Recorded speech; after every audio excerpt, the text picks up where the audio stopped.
Don't see anybody out here traveling. It's snow-packed, it's icy. This is one of the bullseye areas for some heavy hitting snow, and it will stretch into Omaha as well. Of course, Grand Island just to the west of Omaha. Let's bring in the expert. Tom Niziol is standing by to break down this storm for us. So what are you seeing in Nebraska now that's starting to look pretty interesting? Yeah, the entire upper level low pressure system has moved from Colorado into northern Kansas, southern Nebraska.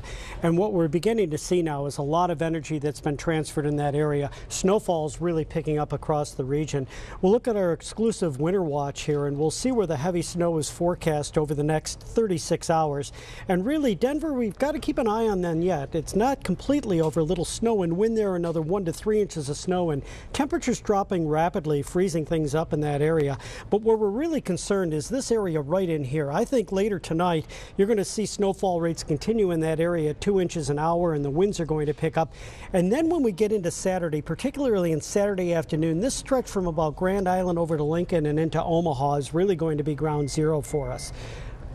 I was going to mention what's happening back across the Front Range, because we're still going to have snow tomorrow morning. In fact, with the flash freeze threat overnight, Tom, that's going to be a big problem across the I-25 stretch. Yeah, we can't forget about that area. The travel during the first half of Saturday is going to be a little treacherous in that region as well.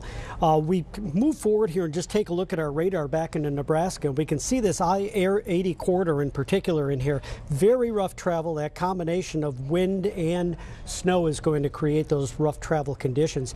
Here's our RPM model that shows the progress of the snow as we get into Saturday afternoon. Again, the eastern half of Nebraska going to be in really rough shape. Fortunately, the system begins to weaken as we get into Sunday morning, and by that time, most of the snow will be over. Just talked to one of the GFC forecasters here, and we're looking at up to 12 inches of snow now in the Omaha region. All right, thank you, Tom. I know you'll be here early tomorrow morning, continuing to update everybody on this winter storm. For now, let's talk about where the storm goes from here, and Chris has that forecast. And Crystal, picking it up where you just left off, Saturday still going to be seeing that snow and some wind in Omaha, highs right around freezing, so staying snow here, and we're going to watch this low move